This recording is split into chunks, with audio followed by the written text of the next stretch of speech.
شاویز کی آواز آنا جب سے بند ہوئی تھی اس کال کوٹری میں خاموشی چھا گئی تھی۔ بس مجھے تیزی سے سانس چل رہی تھی۔ وہ انہونی کے خوف سے خاموش تھے۔ مشارب اندھیرے سے لڑتے ہوئے دروازے پر نظریں گاڑے بیٹھا تھا۔ کافی وقت بے کیف انتظار کی نظر ہو گیا۔ پھر کچھ کھٹکے کے بعد دروازہ باہر سے کھولا گیا اور ایک شخص لاش کو گھسیٹتے ہوئے اندر داخل ہوا۔ فرش پر تازہ خون لکیر بنا رہا تھا۔ اس وحشی نے سیکنڈ لیفٹیننٹ شاویز کی بے جان لاش کو ان کے درمیان رکھ دیا۔ کوٹری اتنی تنگ تھی کہ وہ سب دیوار سے لگ گئے۔ وہ شخص الٹے قدموں باہر نکل گیا اور دروازہ کھلا چھوڑ دیا۔ باہر سے ملگجی روشنی اندر آنے لگی۔ دروازے پر دو مسلح شخص کھڑے ہو گئے تاکہ وہ جارحیت کی کوشش نہ کریں۔ مشارب نے آگے بڑھ کر اس کے منہ سے چادر اتاری جو خون آلودہ تھی۔ سیکنڈ لیفٹیننٹ شاویز کی آنکھیں کھلی تھیں اور مسکرا رہی تھیں۔ اس نے شہادت کا جام مسکرا کر نوش کیا تھا۔ سلنسر لگے پسٹل سے اس کے دل میں سوراخ کیا گیا تھا، تبھی جو آخری کرا تھی وہ اس گولی کی وجہ سے تھی۔ مشارب نے ضبط سے آنکھیں میچی اور اپنے دائیں ہاتھ سے اس کی آنکھوں پر ہاتھ پھیر کر ہمیشہ کے لیے ان آنکھوں کو بند کر دیا۔ سیکنڈ لیفٹیننٹ محمد احسن کی دبی سسکیاں ابھری۔ موت سب کی آنکھوں کے سامنے ناچنے لگی۔ مشارب پیچھے ہٹ کر بیٹھ گیا تاکہ سب باری باری اس جنتی شہزادے کی زیارت کر سکیں۔ شہید کی موت دراصل دائمی زندگی ہوتی ہے، اور جو اپنی جانوں کا نذرانہ اللہ کی راہ میں پیش کرتے ہیں ان کے لیے اللہ کے ہاں بڑے بلند رتبے اور درجے ہیں۔ 21 یا 22 سالہ سیکنڈ لیفٹیننٹ اپنے والدین کی اکلوتی اولاد تھا۔ خود تو اس نے شہادت کا جام نوش کر لیا تھا، لیکن اپنی بوڑھی ماں کو ہمیشہ کے نہ ختم ہونے والے انتظار میں مبتلا کر دیا تھا۔ سب نے اس کو دیکھا، کسی نے اس کے نرم ہاتھ عقیدت سے تھامے اور کسی نے دکھ سے اس بھری جوانی کو دیکھا تھا جس سے پتہ نہیں وطن کی مٹی میں دفن ہونا نصیب ہونا تھا یا نہیں۔ مشارب کا دماغ بوجھل ہو گیا۔ اس کے سامنے بار بار وہ دن آ رہا تھا جس دن شاویز کو مشارب کی قیادت میں دیا گیا تھا، اور شاویز کے الفاظ تھے: سر، میری بڑی خواہش تھی کہ میں آپ کے ساتھ کام کروں۔ اب جب کہ میرا نام آپ کے ساتھ آیا ہے، میں ابھی سے جیت کے خمار میں ہوں۔ مشارب اپنی چمکتی آنکھوں کے ساتھ مسکرا دیا اور اس کو کندھوں سے تھام کر کہا تھا: انشاءاللہ جنٹل مین، جیت ہمارا مقدر ہوگی۔ ہم آپریشن سے کامیاب لوٹیں گے۔ شاویز پرعزم بولا تھا: انشاءاللہ سر۔ اور اب اس کال کوٹری میں مشارب اس کی لاش کو دیکھ کر پھپک کر اور پڑا۔ جیت تو وہ گیا تھا، لیکن جس جیت کے لیے وہ نکلے تھے وہ ابھی دور تھی۔ کوئی اور وقت ہوتا تو مشارب اور اس کے ساتھی اس عظیم نوجوان کی عظیم قربانی پر خراج تحسین پیش کرنے کے لیے اس کے گھر جاتے، اس کی تدفین میں حصہ لیتے، لیکن بعض دفعہ کچھ صورتحال ایسی ہوتی ہے کہ آپ کو درد و الم سے بچا لیتی ہے۔ ایسی ہی صورتحال اب تھی۔ مشارب میں اس بوڑھی ماں کو دیکھنے کا حوصلہ نہیں تھا جس نے دن رات ایک کر کے اس کو پروان چڑھایا تھا، اور وہ اس کی شہادت سے ڈرتی تھی۔ اب جب وہ پرچم میں لپٹی شہید سیکنڈ لیفٹیننٹ شاویز کی لاش دیکھے گی تو یقیناً غش کھا کر گر پڑے گی۔ ہو سکتا ہے کوئی اور بھی اس کی راہ دیکھ رہا ہو، جیسے زو بھی اس کی راہ تک رہی ہوگی۔ مشارب اپنے خیالوں سے تب چونکا جب وہ قومی ہیکل جثے والا شخص شاویز کی لاش کو گھسیٹتے ہوئے باہر لے جانے لگا۔ وہ تڑپ کر سیدھا ہوا اور باہر کو لپکا، لیکن دروازے کے دونوں طرف ٹھہرے اسلحہ بردار اپنی گن اس کی طرف تان کر کھڑے ہو گئے۔ مجبوراً مشارب کو اپنا قدم اندر کرنا پڑا۔ پھر بھی وہ چلا کر بولا: اس کو یہاں دفن نہ کرنا، یہ اپنی ماں کا اکلوتا بیٹا تھا، اس کو لاش نہ ملی تو وہ مر جائے گی۔ ایک شخص نے مشارب کو اندر دھکیل کر باہر سے دروازہ بند کر دیا۔ اب وہ پھر سے اندھیری قبر میں تھے۔ محمد احسن نے گھٹنوں میں منہ دے کر رونا شروع کر دیا۔ ان دونوں کی ایک ہی دن پوسٹنگ ہوئی تھی۔ شاویز اپنی ہینڈسم پرسنالٹی اور خوش اخلاقی کے باعث اپنے ساتھیوں میں مقبول تھا۔ بہت کم وقت میں وہ بہت زیادہ یادیں چھوڑ گیا تھا۔ سب اپنی اپنی جگہ اس کے غم میں مبتلا تھے۔ کچھ دیر گریہ کرنے کے بعد وہ اس کی مغفرت اور جنت میں بلند مقام کے لیے دعا کرنے لگے۔ قاسم نے اپنی چھٹی کینسل کروا دی تھی۔ ابھی دن تھے، لیکن اسے لگتا تھا اگر وہ نہ گیا تو دوستی پر داغ آ جائے گا۔ اس نے کسی کو اصل بات نہیں بتائی تھی کہ وہ خود چھٹی منسوخ کروا کر جا رہا ہے، جبکہ اس نے ایک دوست کو باقاعدہ اپنے منصوبے میں شامل کر کے نکاح کے کچھ دن بعد ناشتے کی ٹیبل پر کال کروائی تھی اور ظاہر یہ کیا تھا کہ اس کی چھٹی منسوخ کر دی گئی ہے اور اس کو فوری رپورٹ کرنے کو کہا گیا۔ شازمہ کو شک گزرا تھا، جبکہ راحیلہ خاتون اور وجاہت صاحب نے اسے دعائیں دی تھیں۔ اب وہ شازمہ کے روم میں بیٹھا تھا۔ محسن ع اس کی گود میں تھا۔ اس کو چوم چوم کر اس نے بے حال کر رکھا تھا۔ وہ بیچارہ اس کی مونچھیں چبھنے پر رو پڑتا تھا، جس پر وہ ہنس ہنس کر بے حال ہو جاتا۔ شازمہ نے اپنے بیٹے کی حالت پر رحم کھاتے ہوئے کہا: ہائے اللہ! قاسم بھائی جائیں، پہلے شیو بنا کر آئیں، میرے چاند کو تنگ نہ کریں۔ قاسم نے ہنستے ہوئے اپنی بھابھی کو دیکھا اور ایک بار پھر محسنین کے گال پر بوسہ دیتے ہوئے کہا، بھابھی اس کو عادی ہونے دیں، نخرے تو ایسے کر ہے جیسے اس کی مونچھیں نہیں ہوں گی، بڑا آیا نواب زادہ۔ محسنین عاصم وجاہت عرف چاچو کی جان۔ شازمہ اتنا بڑا نام سن کر منہ پر ہاتھ رکھ کر ہنس دی، اس کے پیار کو جانتی تھی اس لیے مزید کچھ نہیں کہا۔ محسنین کو شازمہ کے حوالے کرتے ہوئے قاسم نے پوچھا، کچھ پتہ ہے آپ کو آپ کی دیورانی کب تک پہنچ رہی ہے؟ محسنین کو گود میں لیتے ہوئے شازمہ نے اس کو گھوری سے نوازا۔ قاسم نے ڈھٹائی سے بتیسی کی نمائش کی۔ گھورے مت، بتائیں بھابھی، میں نے پھر جانا بھی ہے۔ شازمہ نے محسنین کے منہ میں فیڈر دیتے ہوئے کہا، پہنچنے والی ہوگی اور میری دیورانی پہلے میری بہن لگتی ہے، یہ مت بھولا کریں آپ۔ قاسم نے سر جھکا کر ہنسی دبائی، پھر سنجیدہ ہو کر سر اٹھاتے ہوئے کہا، یہ آپ کی بھول ہے کہ میں اس کو آپ کی بہن رہنے دوں گا۔ وہ جو نند بھاوج کی لڑائی ہوتی ہے یا دیورانیاں آپس میں لڑتی ہیں، مجھے وہ دیکھنے کا بڑا شوق ہے۔ اب یہ آپ نے ڈیسائیڈ کرنا ہے کہ آپ ولیہ کی نند بننا پسند کریں گی یا اس کو اپنی دیورانی سمجھیں گی، چوائس از یور۔ شازمہ ہکا بکا اس کو دیکھ رہی تھی۔ قاسم اس کی حیرت زدہ آنکھیں دیکھ کر کہکا لگا کر ہنس دیا، چلیں یہ وقت بتائے گا کہ آپ کو کیا بننا ہے، فی الحال آپ اس شیر کو تکیے پر سلا دیں، میں نے اس کو پیار دینا ہے تھوڑا سا۔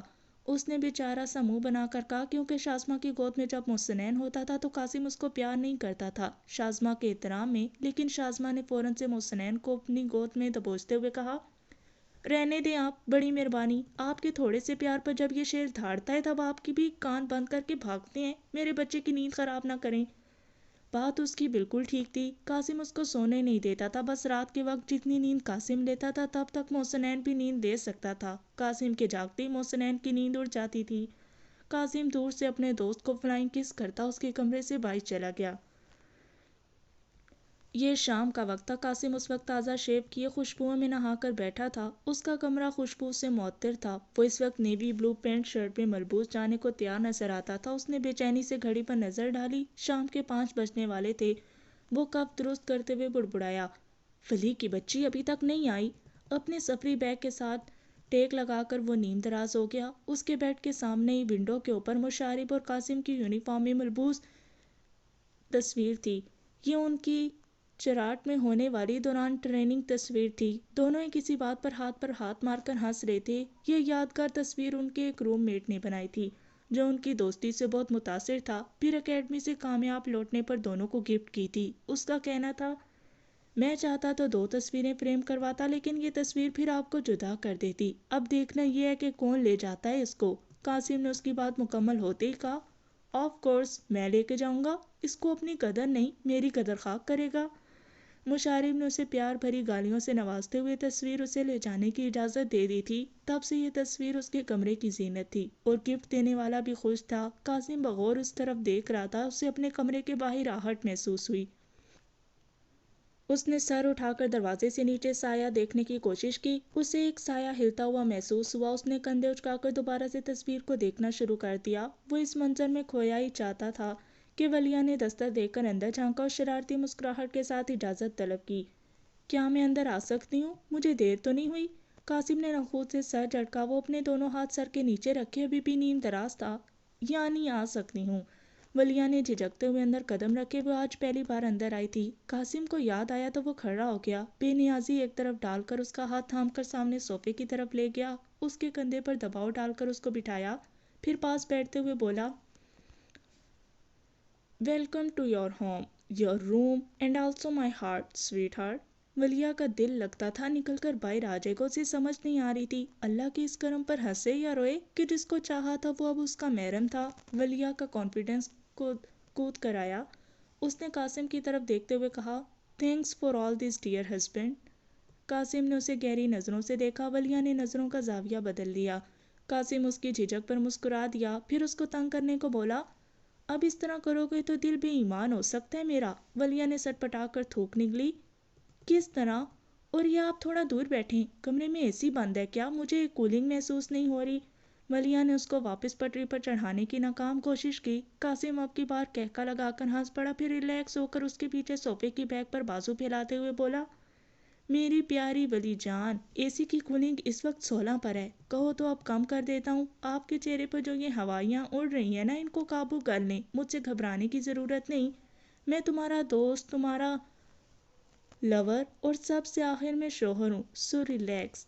قاسم نے اس کے چہرے کے سامنے اپنی انگلی سے سرکل بنایا تو ولیہ نے بس سر ہلا دیا اور اس کے پاس سے اٹھ کر کمرے کا جائزہ لینے لگی۔ وہ اس وقت براؤن فراک کے ساتھ چوڑی دار پاجامے میں ملبوس تھی، گلے میں چنا ہوا دوپٹہ تھا، ہائی ہیلز پہنے ہوئے تھے، ہاتھوں پر ہلکے رنگ کی نکاح والی مہندی تھی، ہم رنگ کیوٹکس کے ساتھ اس کے ہاتھ بہت دلکش لگ رہے تھے۔ میک اپ کے نام پر صرف لپ گلوز تھا۔ قاسم سینے پر ہاتھ باندھے اسے دیکھ رہا تھا، اس کے دماغ میں سوالات چل رہے تھے جن کے جواب اس نے ولیہ کو دینے تھے۔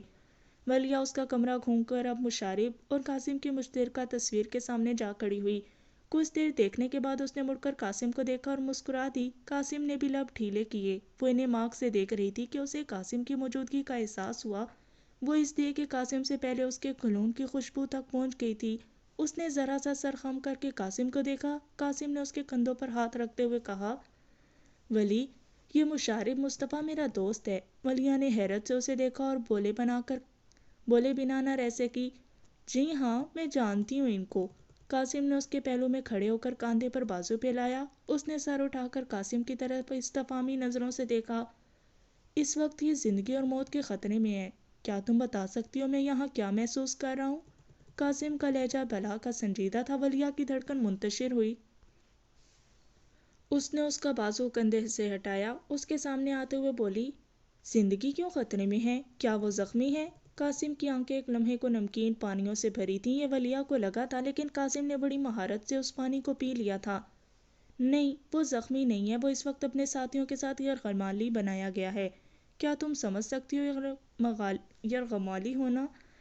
اس نے سنجیدگی قائم رکھتے ہوئے کہا۔ قاسم کی نظریں ابھی تک مشارب کی تصویر پر تھیں۔ ولیہ نے اس کی نظروں کو دیکھ کر اپنی گردن پھر سے تصویر کی طرف موڑ لی، پھر وہ خوفزدہ آواز میں بولی، ہاں لیکن ان کو ریسکیو بھی تو کیا جا سکتا ہے۔ قاسم وہاں سے مڑ کر دوبارہ صوفے پر جا بیٹھا۔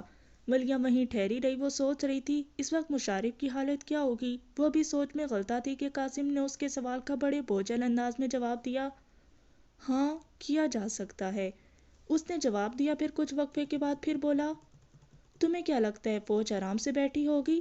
وہ اپنے طریقے سے عمل کریں گے جس میں دشمن کا نقصان زیادہ اور اپنے جوان محفوظ رہیں۔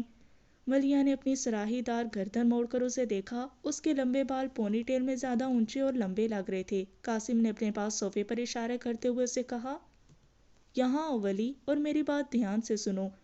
ولیہ متوازن چال چلتی اس کے ساتھ آ کر بیٹھ گئی، دونوں ہاتھوں کو باہم ملائے، اپنی غزالی آنکھیں اس پر مرکوز کرتے ہوئے کہا، جی بولیں۔ قاسم اس کی جی پر مسکرا دیا۔ ولیہ نے اسے سرد آنکھوں سے دیکھا، یعنی وہ بولتا کیوں نہیں اور مسکرانے کی وجہ؟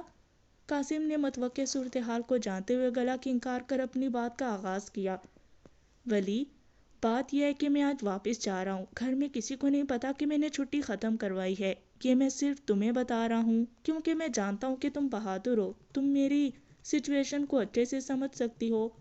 ولیہ کو حیرت کا جھٹکا لگا۔ وہ جو تھوڑا سا اس کی طرف جھک کر ہمتن گوش تھی، فوراً سیدھی ہوئی، پھر پلکیں جھپکاتے ہوئے اس کی بات کاٹ کر بولی، نو، آپ کیسے جا سکتے ہیں دوبارہ سے اس ڈینجر زون میں؟ آپ نے وعدہ کیا تھا کہ آپ کسی آپریشن پر نہیں جاؤ گے۔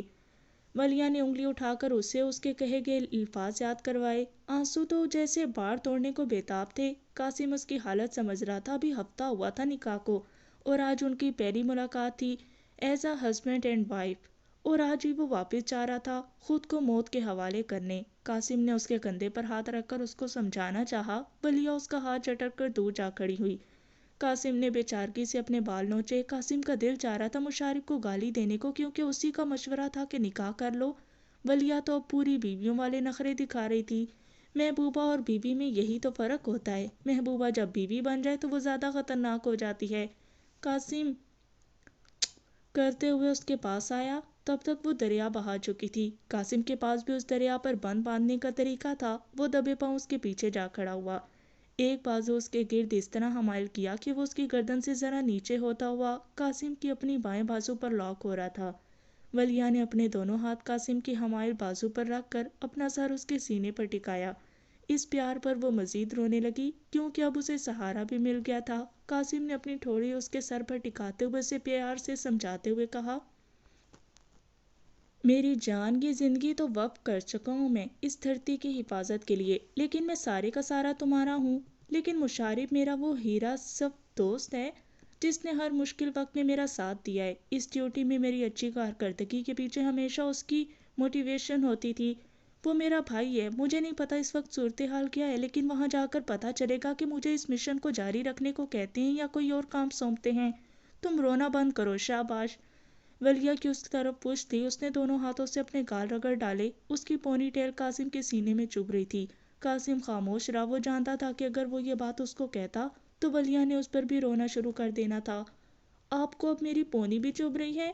ولیہ جھجکتے ہوئے اس کے حصار سے نکلی۔ قاسم نے اسے آزاد ہونے دیا، وہ تو ویسے بھی اس کے ایک بازو کے حالے میں آ گئی تھی۔ وہ کسمسائی تو قاسم نے بازو ہٹا لیا، لیکن اس چند لمحوں کے حصار نے ولیہ کو زندگی کے ساتھ یقین بھی عطا کر دیا تھا۔ وعدہ کریں آپ خود سے اپنے آپ کو اس آپریشن کے لیے پیش نہیں کریں گے۔ مشارب بھائی کے لیے میں دعا کروں گی، ہو سکتا ہے کوئی پہلے اس پروجیکٹ کو لے چکا ہو اور وہ سب بازیاب کروا لیے جائیں۔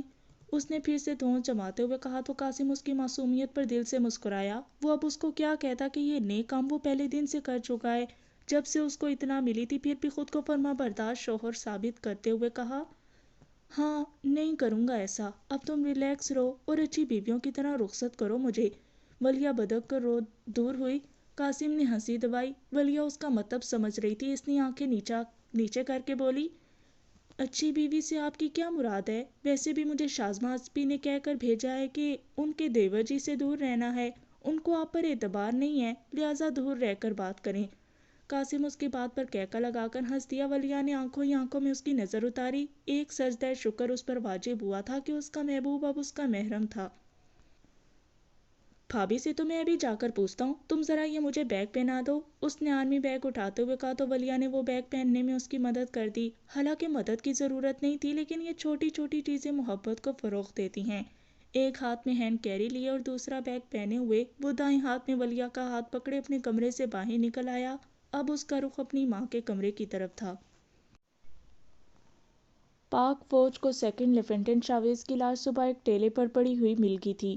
سوگوار فضا قائم تھی۔ اس کو غسل دے کر اس کا جسد خاکی پرچم میں لپیٹ کر فوجی دستے کے ساتھ گھر بھجوایا جا رہا تھا جنہوں نے اسے گارڈ آف آنر دینا تھا۔ ہر آنکھ اشک بار تھی۔ چاویز کی حالت سے باقی ساتھیوں کا اندازہ لگایا جا سکتا تھا۔ انہوں نے اچھے طریقے سے اس کے یونیفارم کی تلاشی لی تھی، شاید کوئی پیغام بھیجا ہو دشمن نے، لیکن انہیں کچھ نہیں ملا تھا۔ اب انہوں نے اپنے ساتھیوں کو چھڑوانے کے لیے دوسرا لائحہ عمل طے کرنا تھا۔ دشمن کا پیغام لاش کی صورت میں تھا تو یہ پیغام ان کو ہرگز قبول نہیں تھا۔ انہوں نے آج رات ہی حملے کی تیاری کرنی تھی، وہ بھی محتاط رہ کر۔ قاسم نے زہیب کے پوچھنے پر اس کو مشارب کا بتا دیا تھا، ساتھ میں یہ بھی کہا تھا وہ گھر میں کسی کو نہ بتائے، لیکن ایسا کیسے ہو سکتا تھا گھر میں موجود پریشان حال لوگوں کو نہ بتایا جائے؟ زہیب نے جب یہ سنا تو وہ خود کو بڑی مشکل سے سنبھال پایا تھا۔ اب بھی تائیں اماں کو حوصلہ دے کر آیا تھا۔ وہ ماں تھیں، روز رونے بیٹھ جاتی تھیں۔ ان کو زہیب نے اصل بات تو نہیں بتائی تھی، صرف یہ کہا تھا، تائیں اماں اسے آپ کی دعاؤں کی ضرورت ہے، اس کی زندگی اور کامیابی کی دعا کریں۔ اور تائیں ماں وہیں سب چھوڑ کر ہل ہل کر دعا مانگنے لگیں۔ تائی کے بعد زخرف کی روئی آنکھیں اور سرخ ناک سب بتا رہی تھی کہ وہ بھی اپنے بھائی کو یاد کر کے روتی رہی ہے۔ زہیب نے بردباری سے کہا، یار تم تو نہ رو، کم از کم تائی جان کا خیال رکھا کرو، مشارب کی سلامتی کے لیے دعا کرو، وہ اس وقت خطرناک محاذ پر ہے، ہماری دعائیں اسے بچا سکتی ہیں۔ زخرف نے آنسو رگڑتے ہوئے اس بات میں سر ہلایا۔ وہ اس وقت کچن کے دروازے کے ساتھ ٹیک لگا کر کھڑی تھی۔ ان کو سمجھا کر جو ہی گھر پہنچا، سامنے زوبی کا اترا ہوا چہرہ نظر آیا تو دل پر گھونسا پڑا۔ زوبی نے کتنی مشکل سے اس رشتے کو قبول کیا تھا، زہیب سے بہتر کوئی نہیں جانتا تھا۔ روز بہن بھائی میں تکرار ہوتی تھی، اب کہ وہ دل سے قبول کر چکی تھی تب دوریاں ہونے والی تھیں۔ زوبی اس وقت ذہن میں رکھی باندھ سے بنی ہوئی چارپائی پر بیٹھی تھی، دونوں ٹانگوں کو سمیت ان پر ٹھوری رکھے، ان کے گرد بازو لپیٹے وہ دور آسمان پر اڑتے پرندوں کو دیکھ رہی تھی۔ زہیب چپل گھسیٹتا اس کے سامنے آ بیٹھا۔ کوئی اور وقت ہوتا تو وہ زہیب کو اس طرح پاؤں گھسیٹ کر چلنے سے منع کرتی، لیکن اس وقت اس نے نوٹس ہی نہیں کیا۔ زہیب کو اسی بات کا دکھ ہوا۔ زہیب نے چٹکی بجانے پر زوبی نے خالی نظروں سے اس کی جانب دیکھا، پھر ٹھوری اٹھا کر سیدھی ہو بیٹھی۔ زہیب آہستہ سے بولا، کیوں اداس ہو آپی، وہ آ جائے گا بہت جلد۔ زہیب نے اسے خالی تسلی دی۔ زوبی تنک کر بولی، تم سے کس نے کہا میں اس کے لیے اداس ہوں؟ زہیب پھیکا سا مسکرایا، پھر اس کی ناک دبا کر کہا، تمہاری آنکھوں نے آپ بھی، اب کیا اپنے بھائی سے بھی چھپاؤ گی؟ زوبی نے نظروں کا زاویہ بدل لیا، اس کی آنکھوں میں نمی تیرنے لگی، وہ بھرائی آواز میں بولی، اس نے صرف جاتے وقت کال کی تھی، اس کے بعد سے اب تک کوئی رابطہ نہیں کیا، میں نے خط لکھا تھا اس کا بھی جواب نہیں دیا، اتنا مصروف ہو گیا ہے کیا وہ؟ زہیب سے اپنے الفاظ کھو گئے، وہ اب اس کو کیا بتاتا اس کی مصروفیات کا، پھر بھی بہن کو تسلی دیتے ہوئے کہا، آپ ہی اس کی قاسم سے بات ہوئی ہے؟ وہ جو مشارب کا دوست ہے اسے بتایا کہ وہ سخت محاذ پر ہے، اسے ہماری دعائیں واپس لا سکتی ہیں، آپ بھی دعا کریں، ناراض نہ ہوں ان سے، وہ کسی سے بات نہیں کر سکتا، بہت مصروف ہے وہ۔ زوبی آنکھیں پھاڑے بے یقینی سے اسے دیکھ رہی تھی۔ زہیب جانتا تھا وہ کم سن بچی نہیں ہے جسے بہلایا جائے، لیکن پھر بھی کبھی کبھار ہمیں خوش ہونے کے لیے جھوٹی تسلی بہت ہوتی ہے۔ وہ بھی اپنے بھائی کا یقین کر بیٹھی۔ دعا تو ہم روز کرتے ہیں، آج سے زیادہ کروں گی، پھر اٹھتے ہوئے بولی، چائے بنانے جا رہی ہوں، تم پیو گے؟ زہیب نے اس بات میں سر ہلایا، وہ اٹھ کر مسکراتی ہوئی کچن کی طرف بڑھ گئی۔ شکر ہے اس وقت اس کی امی گھر پر نہیں تھی، ورنہ تائی ماں سے زیادہ وہ سوال پوچھ پوچھ کر پکا دیتی تھیں۔ کچھ دیر بعد زوبی چائے بنا کر لائی تو دونوں بہن بھائی نے پہلی بار اتنی خاموشی سے چائے پی۔ ویکینڈ پر وہ گھر آیا ہوا تھا، آج رات اس نے بھی چلے جانا تھا، اب وہ سوچ رہا تھا زخرف اور زوبی کا موڈ ٹھیک کرنے کے لیے ان کو آؤٹنگ پر لے جائے۔ قاسم اپنی ڈیوٹی دوبارہ جوائن کر چکا تھا، وہ مکمل صحت یاب تھا، ایک چھوٹی سی تقریب میں اسے میجر رینک عنایت کیا گیا تھا، اس فوجی اعزاز نے اس کو نم آنکھوں سے قبول کیا۔ مشارب ہوتا تو شاید اس وقت وہ سینہ تان کر وصول کر رہا ہوتا اور اس کے بعد اس کو زبردستی کی ٹریٹ بھی دے رہا ہوتا، لیکن بات وقت اور حالات کی تھی، وہ نہیں تھا جسے ہونا چاہیے تھا۔ قاسم کے آتے ہی ہنگامی صورتحال پر ایک میٹنگ کا انعقاد ہوا جس میں سبھی سینئرز اور جونیئرز موجود تھے۔ فوج نے ان کا گھیراؤ کر رکھا تھا، روزانہ جھڑپ ہو رہی تھی، حالات دن بدن ناساز ہو رہے تھے۔ ان کا ارادہ اس علاقے سے دہشت گردوں کو مار بھگانا تھا اور مشارب کے ساتھ دوسرے بچ جانے والے ساتھیوں کو بچانا تھا۔ یہ کس طرح ممکن ہونا تھا، اسی لیے سب موجود تھے، اپنی آرا پیش کر رہے تھے۔ قاسم اور ان کے ساتھ میجر طفیل کی ہمراہی میں 20 مزید نفری عطا کی گئی تھی۔ ان کو ریسکیو کروانے کا مشن سونپا گیا تھا۔ اس مقصد کے لیے جتنا مواد، جتنی معاونت چاہیے تھی ان کو درکار تھی۔ قاسم مشرق کی جانب تھا تو میجر طفیل مغرب کی جانب، دونوں نے اپنے سپاہ اطراف بھیج دیے تھے۔ آج کا حملہ فول پروف تھا، ناکامی کے چانسز بہت کم تھے۔ دونوں میجرز اپنے محاذ پر کامیابی کے لیے تیاری کر رہے تھے۔ حملہ اس بار رات 2 یا 3 کے درمیان کرنے کا فیصلہ ہوا تھا۔ قاسم نقشے پر جھکا ہوا تھا، وہ اہم مقامات پر نشان لگا رہا تھا۔ نشان لگا چکنے کے بعد وہ اپنی سیٹ پر پیچھے ہو کر بیٹھا۔ پرسوچ نظروں سے اس قلم کو دیکھا جس سے اس نے نشان لگائے تھے، پھر وہ آہستہ سے بڑبڑایا جسے وہ صرف خود سن سکتا تھا، آ رہا ہوں جگر، تیار رہو، بس آج ہی لینے آؤں گا۔ قلم کو نقشے پر پھینک کر وہ مورچے سے باہر نکل آیا، ساتھی سے دوربین لے کر اس علاقے کو غور سے دیکھا، کئی سراسکو گردش کرتے ہوئے نظر آئے، رات کی تاریکی میں انہوں نے اس طرف بڑھنا تھا۔ وہ دوربین واپس کرتا دوبارہ مورچے میں چلا گیا۔ یہ نیم تاریک کمرہ تھا، لیکن کمرے کی ساخت لمبائی اور چوڑائی کے حوالے سے اس کو کمرہ کم، ہال زیادہ ثابت کر رہی تھی۔ ایک بڑی میز کے گرد 5 افراد بیٹھے تھے، ان میں سے ایک شخص سربراہی کرسی پر براجمان تھا جسے باس کہہ رہے تھے، ایک شخص جس نے سیاہ لباس پہن رکھا تھا، منہ پر مندمل زخموں کے نشانات تھے، ایک زخم داڑھی پر بھی تھا لیکن اس نشان کو داڑھی کے بالوں نے چھپا رکھا تھا۔ وہاں پر موجود ان چاروں میں سے یہ نوجوان تھا۔ نقوش کسی وقت میں پیارے ہوں گے لیکن اب اعمال کی وجہ سے چہرے پر پھٹکار برس رہی تھی۔ وہی نوجوان بولا، باس، پاک فوج کے جوان پہلے سے زیادہ نظر آ رہے ہیں، مجھے لگتا ہے وہ بہت جلد اپنے ساتھیوں کو یہاں سے آزاد کروانے آئیں گے، ہمیں پہلے ہی کچھ اقدامات کر لینے چاہیے۔ باس، جس نے چہرے کو کالے ڈھاٹے سے چھپا رکھا تھا، اس نے صرف سر ہلایا، پھر اپنے دائیں طرف بیٹھے شخص کی طرف اشارہ کیا۔ اس کے بال اتنے لمبے تھے کہ کمر سے وہ عورت لگتا تھا، لیکن سامنے کی کھچڑی داڑھی اس کو مضحکہ خیز بناتی تھی۔ باس کے اشارے پر اس نے ہاتھ کھڑا کر کے اپنی بھاری خوفناک آواز میں کہا، ان کو بھی غائب کر دیتے ہیں، ویسے بھی آج ایک اور تحفہ بھیجنا ہے پاک آرمی کو، تحفہ پا کر یقیناً وہ آگے بڑھنے سے پہلے 100 بار سوچیں گے۔ باسو کو اس کام پر مامور کر دیا ہے، وہ تفتیش کر رہا ہے۔ اس کی آواز اتنی مکروہ اور بھاری تھی کہ کان میں خارش کر دیتی تھی۔ اس وقت ہی باس کے کان کھجایا تو سب ہنس دیے۔ وہ خواہ شرمندہ ہو گیا، لیکن باس کے تھپکنے پر وہ خباثت سے مسکرایا جس سے اس کا کرہ چہرہ مزید مکروہ ہو گیا۔ اس گروپ میں چن کر بدصورت چہرے رکھے گئے تھے، ان کی شکل دیکھ کر انسان کا دل دہل جاتا تھا۔ باس کا چہرہ ایک دو اشخاص کے سوا کسی نے نہیں دیکھا تھا۔ کچھ ضروری باتیں کر کے باس طے خانے کے راستے سے باہر جا چکا تھا۔ وہ لوگ اب نئے احکامات پر عمل کرنے کی تیاری کر رہے تھے۔ دوسرا منظر ایک غار نما کمرے کا تھا، غار نما ایسے کہ اس کو ڈیزائن اسی طرح کیا گیا تھا۔ اندر جانے کے لیے پتھر کا دروازہ تھا جو دیوار میں فنگر پرنٹس لگا کر کھلتا تھا۔ اس کی دیواروں پر مشلیں لگا کر اس کو روشن کیا جاتا تھا۔ اگر مشل روشن نہ کی جائے تو وہ قبر جیسا اندھیرا کمرہ تھا، ہاتھ کو ہاتھ سجائی نہ دیتا تھا۔ اس وقت باسو جیسا ظالم شخص سپاہی ریحان کو اپنے سامنے بٹھا کر آرمی کے راز جاننے کی کوشش کر رہا تھا۔ ان کے درمیان 2 فٹ اونچی پتھر کی میز تھی جس پر تیز دار چاقو پڑا تھا اور ایک طرف گولڈ پلیٹڈ پسٹل تھا۔ سپاہی ریحان کے دونوں ہاتھ اس کی کمر پر بندھے تھے۔ کھلے ہاتھوں سے یقیناً وہ تفتیش نہیں کر سکتا تھا۔ ہمارا ایک فوجی بھی نہتا ان کو کافی تھا، لیکن ہاتھ بندھے وہ بے بس تھا۔ بتاؤ کیا ارادہ لے کر آئے تھے؟ اگر آرام سے بتا دو گے تو صرف گولی ماروں گا، اور اگر نہیں بولو گے تو ایک ایذا کاٹ کر تمہارے سامنے رکھتا جاؤں گا۔ سپاہی ریحان استہزائیہ ہنسا، جیسے وہ موت سے گھبرا کر بتا دے گا۔ پاگل سمجھ رکھا ہے مجھے؟ ہم فوج میں جذبہ شہادت دے کر آتے ہیں، کنچے کھیلنے نہیں آتے۔ باسو نامی دیو نے دھاڑ کر کہا۔ بکواس نہیں کرنی، وہ بتاؤ جو پوچھا ہے۔ سپاہی ریحان ذرا بھی متاثر نہ ہوا، غصے سے اسے گھورتے ہوئے کہا، نہیں پتا مجھے، ہمیں صرف کہا جاتا ہے کہ تیار ہو جاؤ، جانا ہے تو ہم چل پڑتے ہیں، مجھے نہیں پتا کچھ بھی۔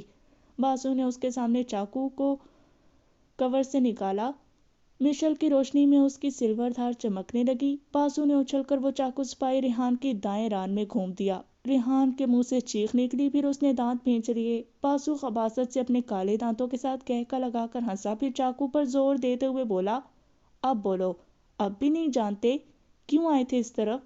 سپاہی ریحان کا سارا خون جیسے سمٹ کر چہرے پر آ گیا۔ وہ لب بھینچ کر ضبط کرنے لگا، لیکن زندہ انسان پتھر نہیں ہو سکتا۔ اس نے سانس لینے کو منہ کھولا اور پھر ضبط کرتے ہوئے بھینچی آواز میں کہا،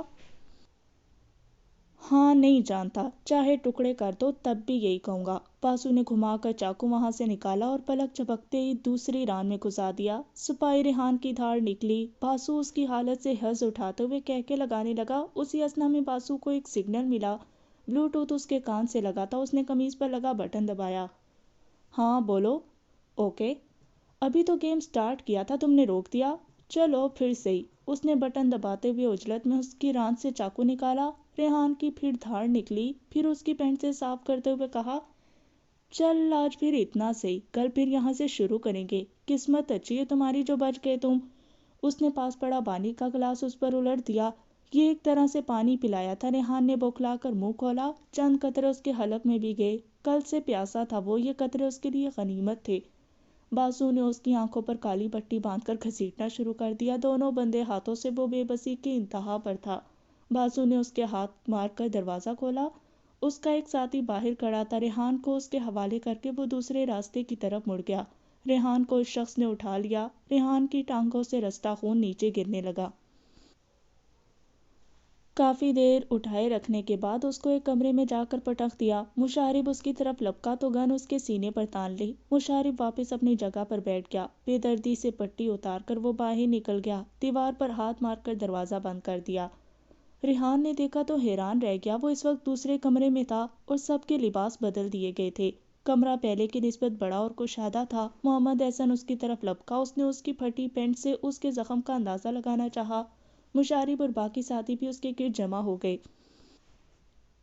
مشارب نے دھیمی آواز میں اس سے پوچھا، تم نے کچھ بتایا تو نہیں ان کو؟ سپاہی ریحان زخم کو بھول کر فخر سے بولا، کیا بتاتا سر، مجھے تو کچھ پتا بھی نہیں ہے، میں تو نیا بھرتی ہوا ہوں، کہہ کر اس نے بائیں آنکھ دبائی۔ مشارب نے اس کی حوصلہ افزائی کے لیے اسے سینے سے لگایا اور کان میں سرگوشی کی، مجھے فخر ہے تم پر اے جوان، اپنی بات پر قائم رہنا، اللہ تم سے راضی ہو، آمین۔ مشارب نے اسے یونیفارم تبدیل کرنے کو کہا، لیکن اپنے زخم کی وجہ سے وہ خود نہیں بدل سکتا تھا۔ مشارب نے اس کی مدد کی۔ تھوڑی دیر بعد آ کر ایک آدمی مرہم کے ساتھ گاز پٹی پھینک گیا۔ مشارب نے اس کو غنیمت جانا۔ پٹی کر کے وہ بھی فارغ ہوا تھا۔ کمرے میں مکمل خاموشی تھی۔ سبھی کسی نہ کسی سوچ میں گم تھے۔ ان کے یونیفارم سامنے ہینگ کیے ہوئے تھے اور وہ اس وقت ان کے عطا کردہ سفید لباس میں ملبوس تھے جن پر قیدی نمبرز لکھے تھے۔ ان کی سیریل 200 سے شروع ہوتی تھی، جس کا مطلب تھا کہ یا تو وہاں اور بھی قیدی تھے یا پھر ان کا یہ فرضی نمبر تھا۔ مشارب کا نمبر 207 تھا، پرماننٹ مارکر سے لکھا یہ نمبر جیب کی جگہ۔ جب اس نے اپنے سینے پر دیکھا تو ایک استہزائیہ ہنسی اس کے لبوں پر آئی۔ وہ حیران تھا کہ ابھی تک اس کو نہیں بلایا تھا، نہ ہی کوئی پوچھ گچھ کی تھی۔ ریحان کی اب وقفے وقفے سے کرا نکل جاتی تھی، کیونکہ نہ زخم کو ٹانکے لگے تھے نہ ہی زخم کو سن کیا گیا تھا۔ وہ بیچارہ دیوار سے ٹیک لگائے ٹانگیں سیدھی کر کے بیٹھا تھا۔ کھانا ایک وقت کا سوکھی روٹیاں اور دال ملتی تھی۔ ایمان کو تازہ رکھنے کے لیے بسم اللہ پڑھ کر کھا لیتے۔ پانی بار بار مانگنے پر ملتا تھا۔ عجیب وحشت اور لاچاری کے دن تھے۔ وہ روز ہی کسی کمک کے انتظار میں رات جاگ کر گزار دیتے تھے۔ نیند کی کمی، بھوک اور پانی کی کمی سے ان کے گال پچک گئے تھے۔ بات تو پہلے بھی کم تھی، اب تو لفظ ہی گم ہو گئے تھے۔ رات گہری ہو گئی تھی۔ قاسم اور اس کے ساتھیوں نے حملہ کرنے کی مکمل تیاری کر لی تھی۔ احتیاطاً انہوں نے بلیک کمانڈو یونیفارم پہن لیے تھے تاکہ اندھیرے میں کارروائی مؤثر ثابت ہو۔ یہ رات 2 بجے کا وقت تھا۔ قاسم اپنے 5 ساتھیوں کے ساتھ آگے بڑھ رہا تھا، جبکہ میجر طفیل اس کی گزارش پر پیچھے رہ کر 10 فوجیوں کے ساتھ اس کی پشت پر پناہی کر رہے تھے، کیونکہ وہ چاہتا تھا اپنے دوست کو وہ خود آزاد کروائے۔ مشارب کی بازیابی کا سوچ کر ہی اس کے جسم میں سنسناہٹ دوڑ گئی۔ باقی 10 فوجی عمارت کے مغربی حصے کی طرف تھے۔ کچھ نے دور سے ہی ان کے حکم کے انتظار میں نشانہ باندھ رکھا تھا۔ پھونک پھونک کر قدم رکھتے ہوئے وہ دیوار کے بالکل قریب ہو گیا۔ یہ دیوار 15 فٹ اونچی تھی۔ چھت پر موجود ایک پہرے دار کو وہ سلنسر لگی بندوق کا نشانہ بنا چکے تھے۔ خوش قسمتی سے آج پہرے پر 2 لوگ تھے، جو صحن میں ادھر سے ادھر گھوم رہے تھے۔ باقی نیچے تہہ خانے کے ایک کمرے میں بیٹھے تاش کھیل رہے تھے اور پیک پر پیک چڑھا رہے تھے۔ ان کے سامنے والے کمرے میں مشارب اور اس کے 2 ساتھی تھے۔ صبح سے ان کو اتنی دفعہ کمرے تبدیل کروائے تھے کہ ان کا دماغ بھی چکرا گیا تھا۔ اس درجہ احتیاط سے مشارب کو شک ہو گیا تھا کہ شاید آج ان کی رہائی کا دن ہے۔ وہ تب سے چوکنا تھا۔ قاسم نے دیوار کو غور سے دیکھا۔ اس پر آہنی مڑی ہوئی سلاخوں کی بار تھی۔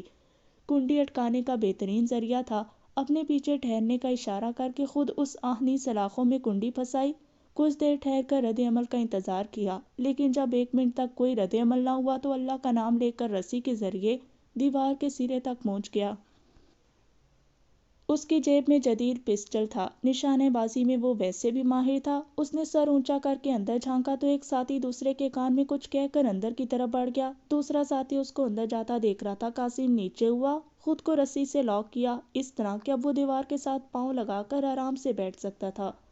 اس طرح کرنے کے بعد اس نے کیمرہ وغیرہ چیک کیا، لیکن کوئی ایسی چیز اس کو نظر نہیں آئی جس کو وہ مانیٹرنگ آلہ سمجھتا۔ اس کے بعد بنا موقع دیے گن سیدھی کی اور صحن میں رہ جانے والے آدمی پر نشانہ باندھا۔ جب قاسم نیچے خود کو لاک کر رہا تھا تب اس شخص کا رخ قاسم کی طرف تھا۔ اب جب قاسم دوبارہ اوپر ہوا تو پیٹھ تھی، اور اس کے واپس مڑتے ہی قاسم نے اس کی پیشانی کا نشانہ لے کر اس کا بھیجا اڑا دیا۔ اس کے ساتھ ہی لاک کھول کر اسی رسی کے ذریعے اندر کود گیا۔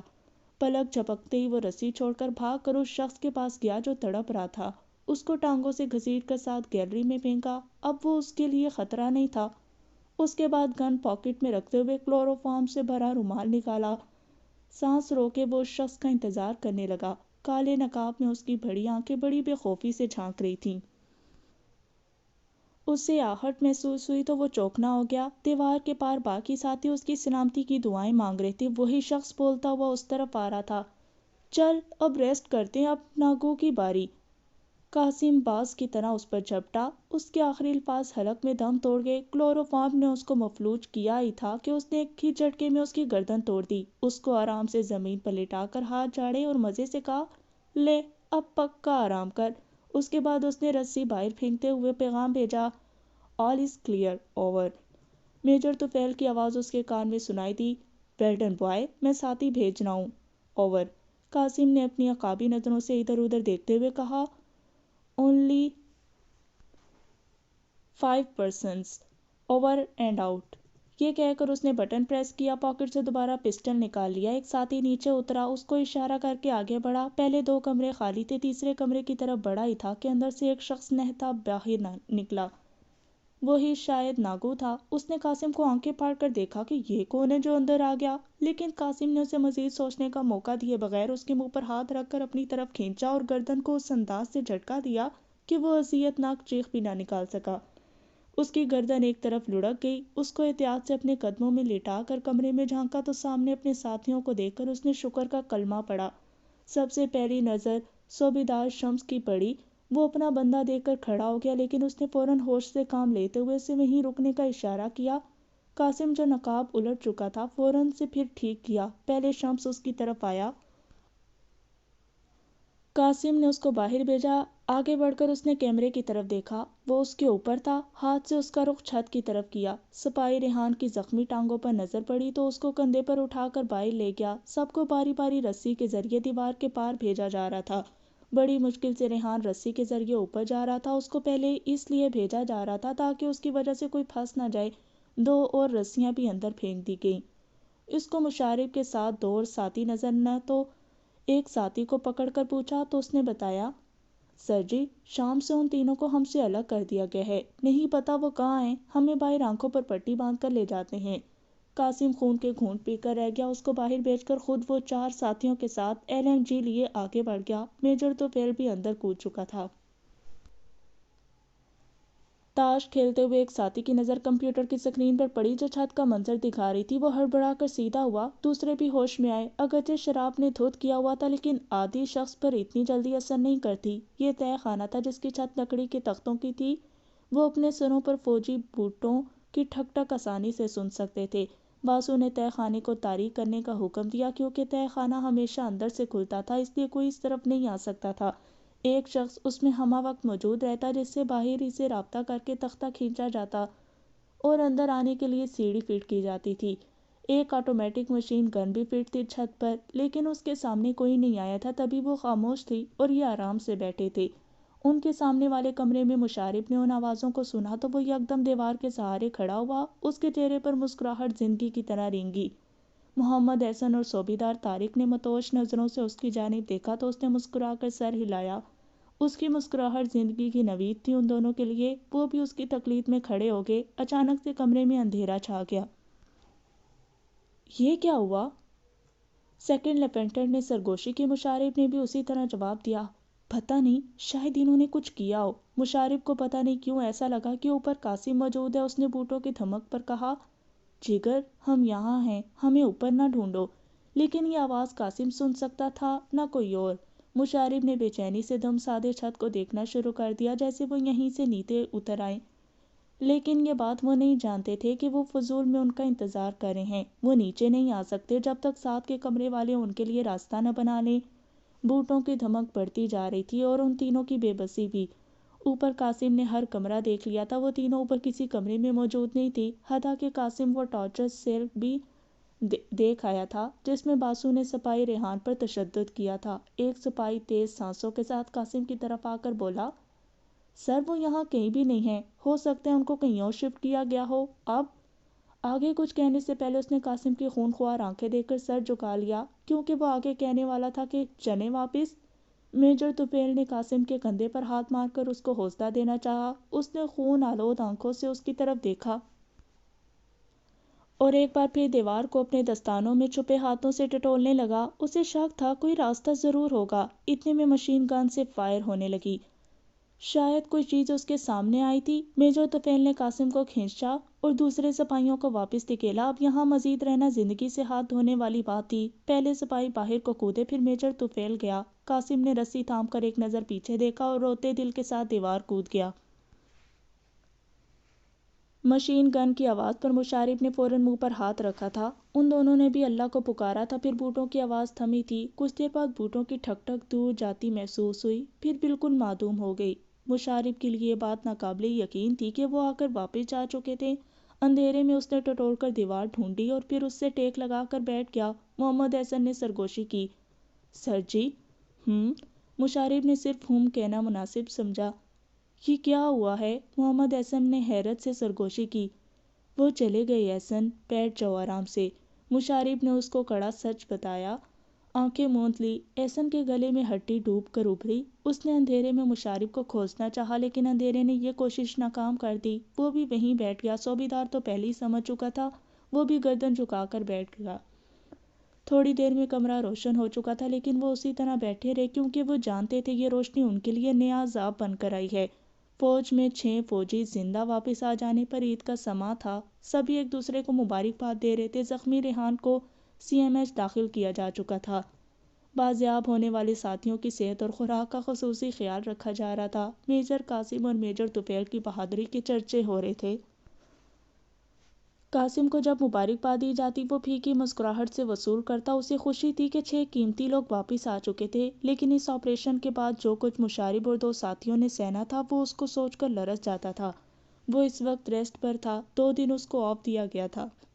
قاسم کی ضد تھی کہ وہ ایک بار پھر وہاں جانا چاہتا ہے، چاہے اسے شہادت کیوں نہ نصیب ہو۔ وہ ایک کوشش ضرور کرنا چاہتا تھا، لیکن اس بپھرے ہوئے طوفان پر بند کرنل دلاور نے باندھا تھا۔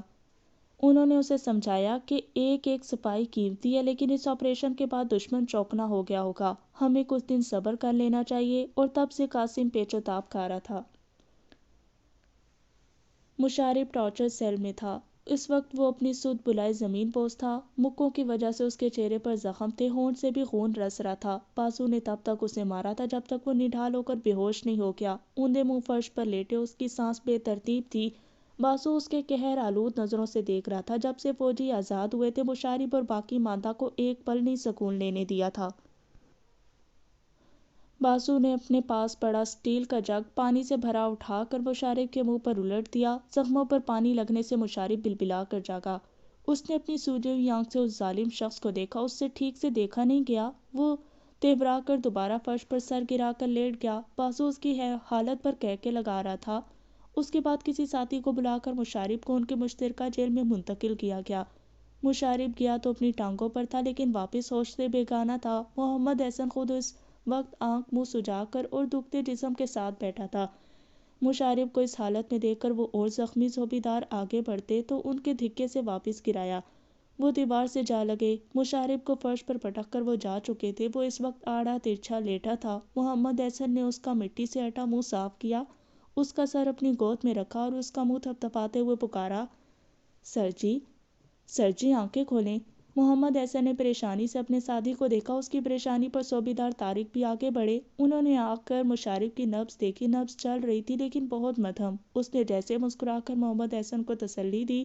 وہ پھر مشارب پر جھکا، سر جی ہوش میں آئیں۔ Second lieutenant Muhammad Ahsan second lieutenant شاہ زیب کی جمع شہادت سے ابھی تک خوفزدہ تھا۔ وہ مشارب کے لیے بہت پریشان تھا۔ زندگی تو اسے اپنی بھی پیاری تھی، لیکن وہ مشارب کی وجہ سے حوصلے میں تھا۔ مشارب کو مسلسل 3 دن سے ٹارچر کیا جا رہا تھا اور وہ واپس آ کر پھر بھی ان کو حوصلہ دیتا تھا۔